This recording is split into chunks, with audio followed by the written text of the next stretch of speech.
I had a friend named Max. We became friends when our mutual friend Emma introduced us during school. We got along really well right away. Even though we went to different schools and lived about 30 minutes away from each other, we spent time together every weekend. We did lots of stuff together like eating out, driving around, and talking. Sometimes, we went to concerts or parties together. We were best buddies for a long time. Max was a little weird guy. Whenever I didn't reply to his texts fast, he'd send me a bunch of messages in a row. I thought maybe he was dealing with a lot in his life. But then, something surprising happened. A friend named Emma told me she suspected that Max might have been lying about some serious things. Max had told both of us that his sister was sick with cancer, but when Emma asked him about it later, his story didn't seem to match up or make sense. We wanted to find out more, so we looked at his mom's Facebook. She usually posts everything, so if his sister really had cancer, she would share it there. But we couldn't find anything. That made us curious. I never met his sister, but that wasn't strange, because I don't usually introduce my family to others either.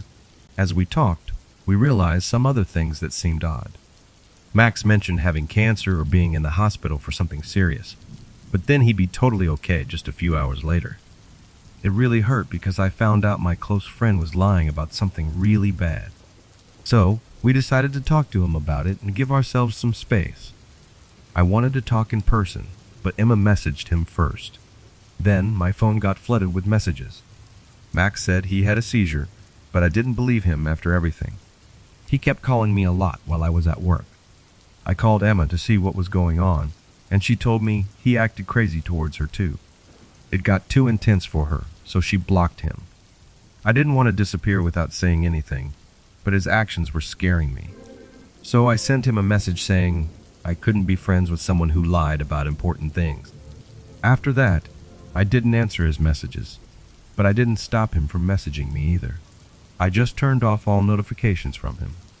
Days went by with me not responding to his calls and texts. Then my dad called, sounding really concerned. He told me Max had contacted him, saying something serious happened to me.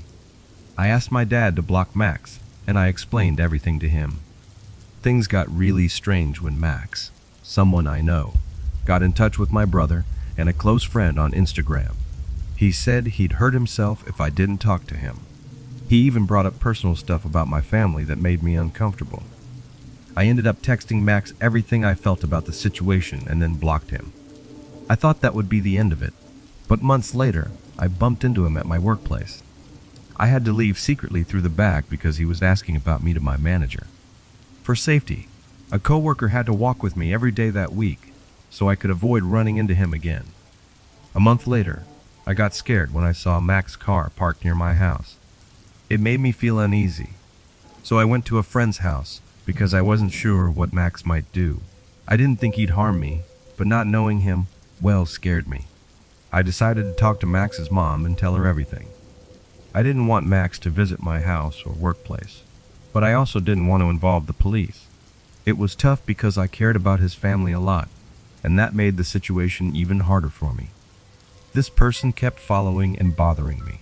Sometimes, they'd create fake online profiles or try to keep up with what I was doing online a few times every year. It made me really anxious and scared. I could tell that the person wasn't thinking clearly, and I wished they could find some peace of mind. In the end, I had to get the police involved. They assisted me in getting a legal document called a restraining order.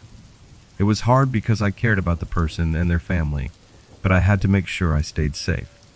The police looked into things, checked online, and told him to stay away. At first, it seemed like it worked, but then he'd show up every so often trying to contact me. I found out that even really good friends can become harmful. It was tough to understand, but I had to focus on staying okay. I hope he gets the help he needs, but I also know I have to look out for myself. That's the big thing I learned from this whole situation. Taking care of myself comes first.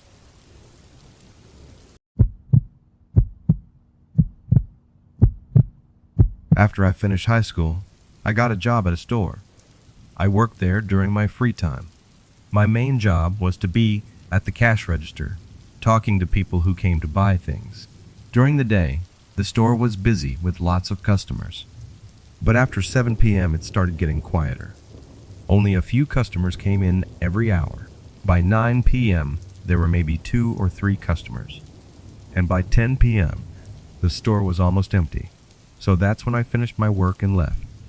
Boss had to stay back to count money, so I ended up leaving work late every day.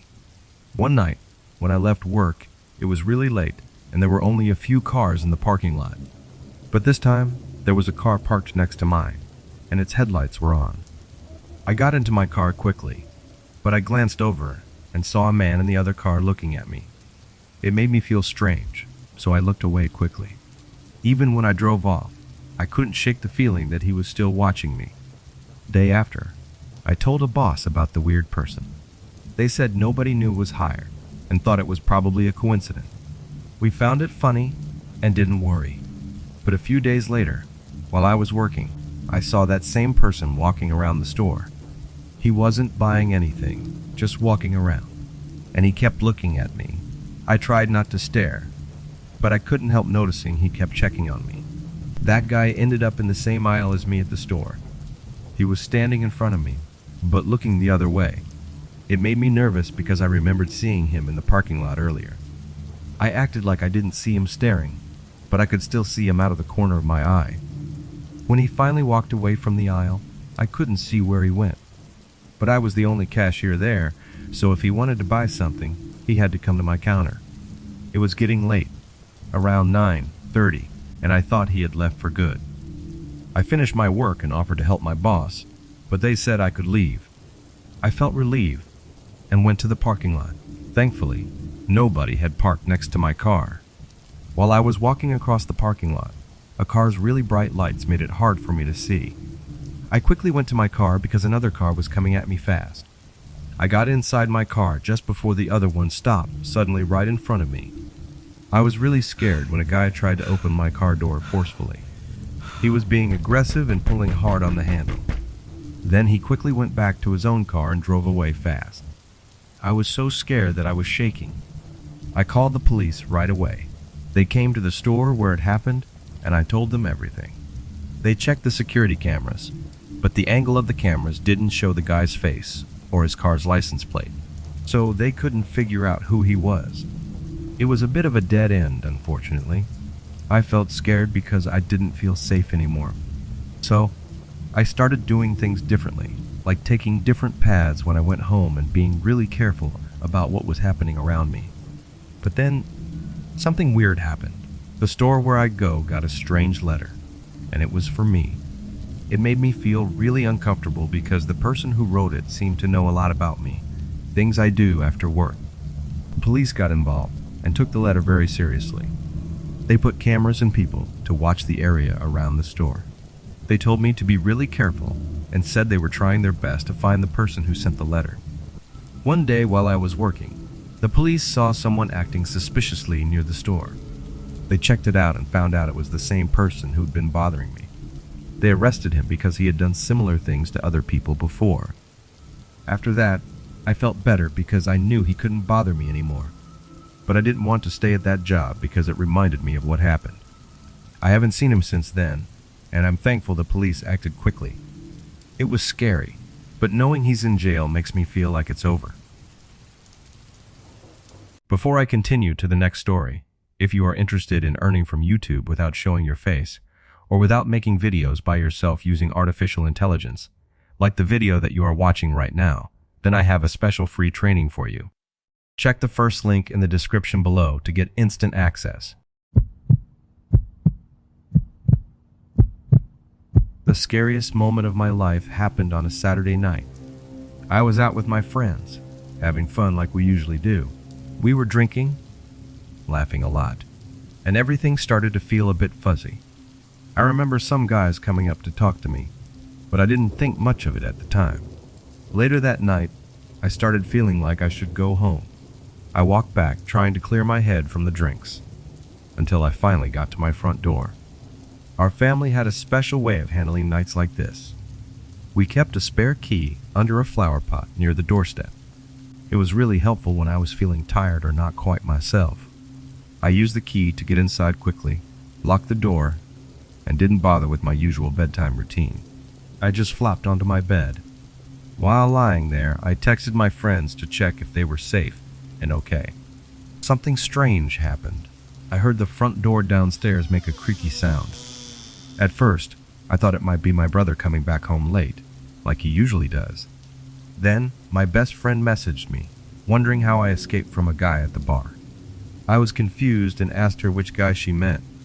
Meanwhile, downstairs, I heard some sounds that I thought were just my brother making a late-night snack.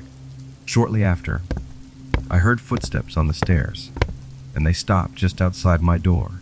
The door opened slowly, but because it was dark, I couldn't see who it was. I said my brother's name, but the door closed quietly, and someone stayed there. I texted my brother, and he quickly replied, saying he wasn't there and wondered why I was opening the front door. It was only my brother and me at home because our mom was away for the week. Suddenly, I felt really scared because I sensed that someone was there who shouldn't be. I tried to call 911 for help, but my phone didn't have any signal. I got really scared and panicked because I was all by myself with no way to call for help, and I knew there was someone hanging around outside my door. I sent messages to my friends because I really needed help, but no one replied, and I started feeling really scared. It seemed like I was alone. I didn't know what to do next. Then I heard footsteps, and they were getting closer to my room. I got really scared and felt like I couldn't move. I talked quietly into my phone, wanting the emergency number to answer, but it stayed quiet. I struggled to see in the dark. Suddenly, the person who broke in turned on a bright light, making the room bright. I got scared and tried to stay quiet and calm. A person came closer, and I could see it was a man in his mid-20s. He was a bit heavy, had a thick beard and short hair. He looked around, and I got really scared, not knowing what to do. I wished I could disappear. I thought about running away, but I was too scared to move. The man started looking through some stuff, and I was so scared that my heart was pounding really fast. Then the floor made a noise, and he stopped moving. I held my breath, hoping he wouldn't see me and maybe go away. When he pointed the light at the bed, I got really scared. I screamed because I was so frightened. He quickly ran out of the room, bumping into things. I was shaking a lot, feeling very scared. I stayed still, too scared to move, even when I couldn't hear him anymore. I stayed nervous until morning came and the sun started shining through my window. I didn't want to sleep at all. When it got light outside, I talked to my friends again, and this time they listened. I told them everything that had happened and how scared and stuck I felt.